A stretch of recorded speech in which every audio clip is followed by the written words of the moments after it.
Hello, everyone. I hope you've been enjoying our lessons on options so far.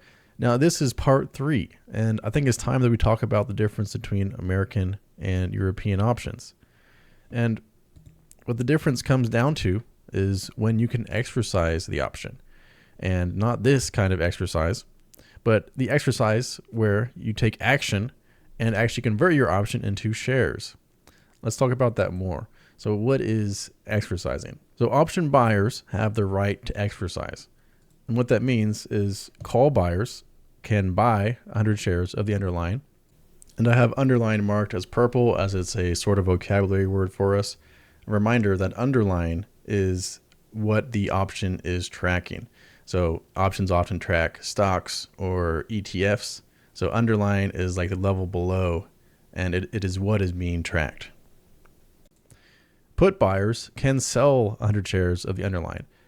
They have that right when they buy the option. They have the right to exercise. But when? That is the question. That's going to be the difference between these two different styles.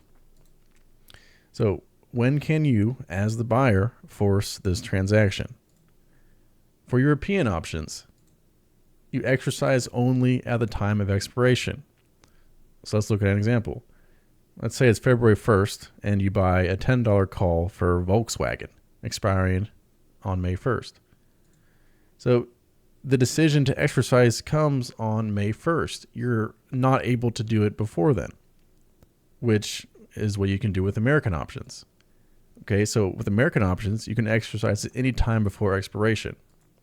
Example, if you buy it on February 1st, if you buy a $150 call for NVIDIA expiring on May 1st, then you can exercise at any point prior to the end of the day on May 1st.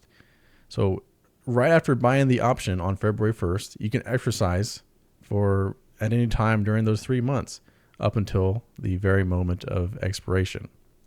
All right, so this is not that complex. I think you're getting it. I prefer American options. And as a trader in the United States, most of our types of options are American. So let's look into this more. If you're buying stock or ETF options in the United States, then you're going to be doing it with an American style option.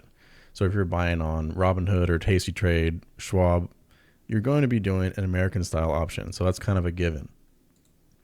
Now, an exception to this is if you're buying an index option like the SPX. That would actually be a European style option. So why is this? Why would you be buying an American index, but it's actually a European style option?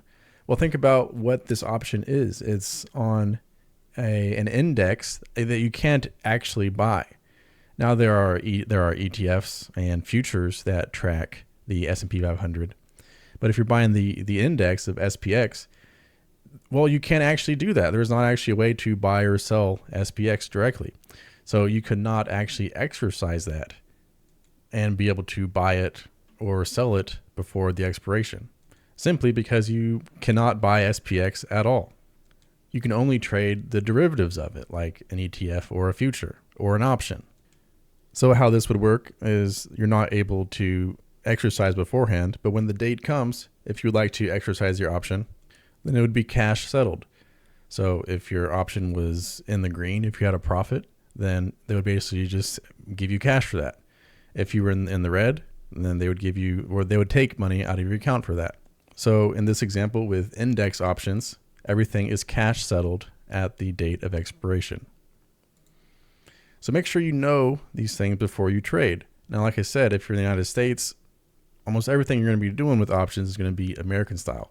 But there are a few different things like index options where you need to be aware that you couldn't exercise that beforehand. Which is more expensive? This is a good little thought question that will help you better understand options overall. American or European, which would cost more for you to buy, assuming the same criteria, so same date, same strike, all that's the same, which is going to be more expensive? Well, it's going to be the American because it provides more flexibility. And this makes sense because if everything is the same, but the only difference is that you can exercise the American option at any point, and the European option you have to wait until the end. Well, you have so many more choices with the American option. So naturally, it would cost more to be able to buy that option. So I hope you guys enjoyed the video, and I hope you're learning something. Next is going to be lesson 4 on the Greeks. Over these lessons, we've been talking about time and volatility and the change in price. All these things matter, and this is how you determine what the price of the option actually is and how that option price changes over time. So that's what we're going to cover in the next lesson. Thank you guys for watching.